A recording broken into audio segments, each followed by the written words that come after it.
Ce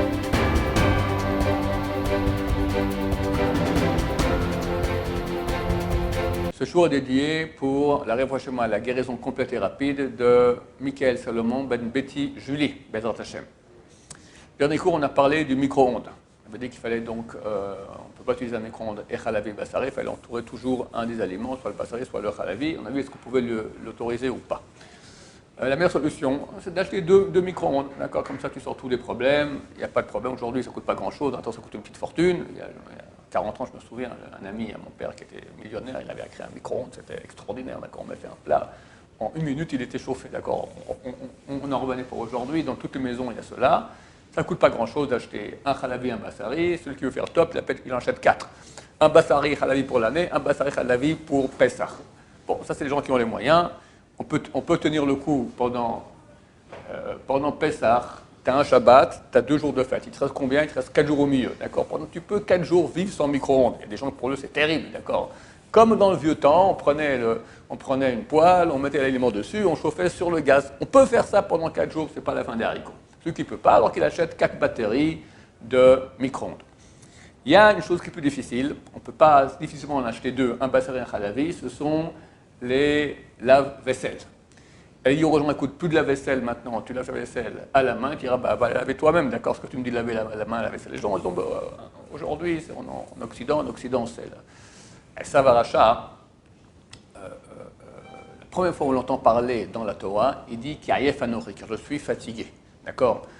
Et la première phrase qu'il dit dans la Torah, ce sont des axes de toute la culture occidentale.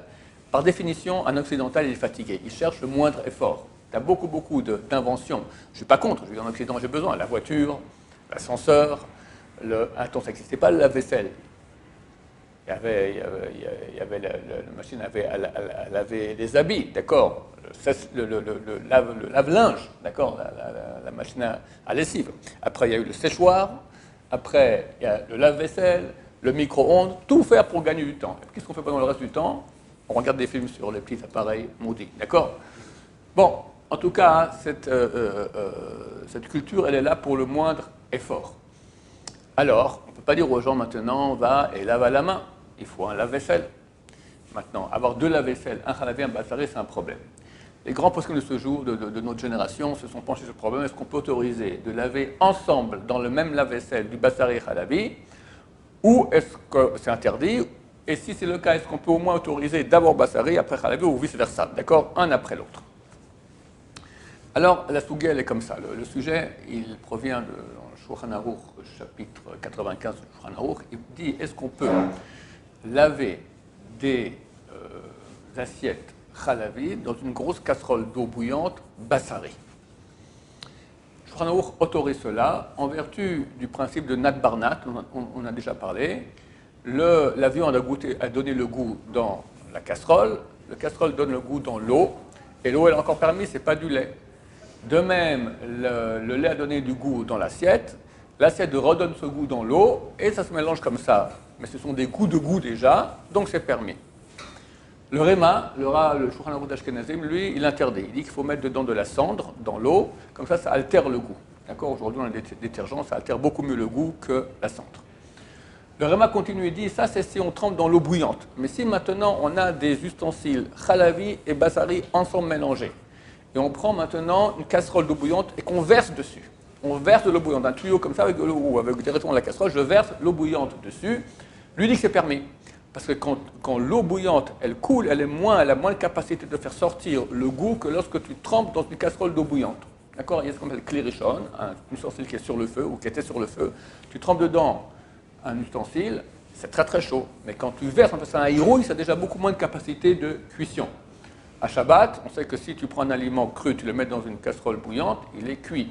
Si tu verses de l'eau bouillante sur un aliment, il va cuire, mais qu'il ne déclipe pas, qu'un filigrane. Ça change rien parce que du point de vue de la Torah à Shabbat, c'est interdit, d'accord, que tu cuises un aliment entier ou un filigrane, dans tous les cas, tu as cuit. Il y a déjà une différence, d'accord, au niveau de la capacité de cuisson. Donc dans ce cas-là, si on verse de l'eau bouillante sur des ustensiles qui sont chalavi et bassari, alors c'est permis, parce que ça n'a pas la capacité de faire sortir le goût qu'il y a dedans, à condition qu'il soit propre. Et ça, c'est aussi un problème. La conclusion. tous les rabbanim sfaradim, le Rav Yosef et le Rav Ben Yitzhak Bashor, autorisent de laver l'un après l'autre. Tu prends le lave-vaisselle, tu mets d'abord et puis l'ustensile viande, et après, tu as fini, tu refais une autre opération de lave-vaisselle en lait, c'est permis. Ou le contraire, d'abord lait, après viande, et vice-versa comme ça.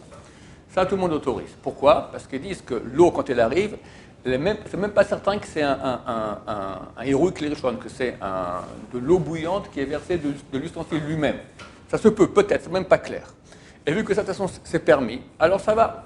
Et en plus, disent-ils, il y a du détergent. Du détergent. C'est pour ça que le Rav Yosef, lui, veut même autoriser les mettre ensemble. Il dit c'est mieux de ne pas, mais il dit on pourrait même les mettre ensemble. Pourquoi? Parce qu'il dit comment ça se passe. Il dit que d'abord il y a un jet d'eau froide. Le jet d'eau froide, il ne va pas mélanger les goûts. C'est de l'eau froide, d'accord? Nous ne mélange pas dans le même évier des ustensiles bassari et khalavi. Mais c'est pour bien séparer. Si ça s'est fait, ça n'a pas interdit les ustensiles. Ils ne sont pas interdits. Quelqu'un qui a mis une cuillère une fois khalavi, il y a des gens qui m'ont écrit, ma femme elle m'a crié dessus parce que j'ai osé mettre une petite cuillère khalavi dans l'évier bassari. D'accord? C'est un scandale diplomatique. Non, ok, ça arrive, il ne faut pas le faire, mais rien ne s'est passé. Il ne faut pas cachériser toute la cuisine à cause de ça. Ni l'évier, ni la cuillère. C'est à froid. D'accord? C'est seulement à chaud qu'il y a des passages de goût qui peuvent interdire. Alors il dit que d'abord il y a un jet d'eau froide. Et après, il y a un jet d'eau chaude mélangé à du savon. Donc, même si le goût, on va dire, même admettons maintenant, c'est comme dans une casserole d'eau bouillante, et ça fait sortir le goût. Mais l'eau, elle est quoi? Elle a du détergent. Donc, tout le goût de viande et de lait qui va sortir, qui va être extrait des assiettes, etc., il est altéré. Ça n'a plus un goût de viande, c'est un goût de viande avec du savon. Et là, c'est un goût de lait avec du savon. Donc, ça ne peut plus interdire. Une fois que le goût est altéré, il n'interdit pas.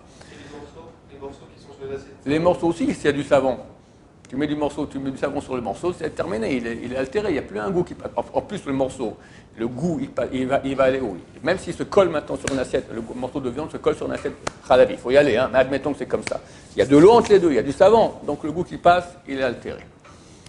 Donc d'après la loi des savons, on pourrait quand même mettre ensemble des assiettes khalavi. Certainement, il dit, j'autorise, mais c'est mieux pas.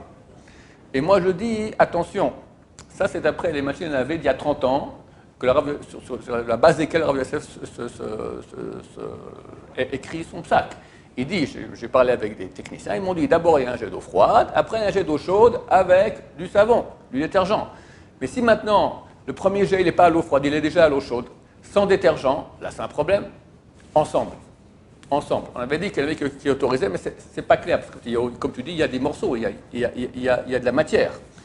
Si on est certain qu'il n'y a pas de matière, tous les ustensiles sont propres, on peut les mettre ensemble, bassari et khalavi ensemble, parce qu'on avait vu que s'il y a un jet, d'accord, ça ne peut pas extraire le goût et mélanger. D'habitude, ce n'est pas complètement propre, sinon à quoi ça sert de mettre dans la machine à laver, il y a un peu de graisse qui est dessus, etc. Donc, uniquement si on est certain que d'abord c'est un jet d'eau froide, et ensuite c'est un jet d'eau chaude avec détergent, ou directement un jet d'eau chaude avec détergent, mais il n'y a jamais un moment où il y a jet d'eau chaude sans détergent. Alors on pourrait compter, en cas de grande nécessité, sur le Rav Yosef qui dit qu'on peut cuire les deux ensemble, assiette bassari et assiette khalavi. Mais vu qu'on n'est pas certain, et même le Rav quand il dit ça, il dit c'est mieux quand même de le faire séparer, donc a priori on dira à tout le monde, c'est mieux de... Et le Rav lui n'autorise que séparer, donc c'est mieux de faire séparer. D'abord viande, après lait, c'est déjà une bonne autorisation. Baruch Adonai, l'olam, amen va amen.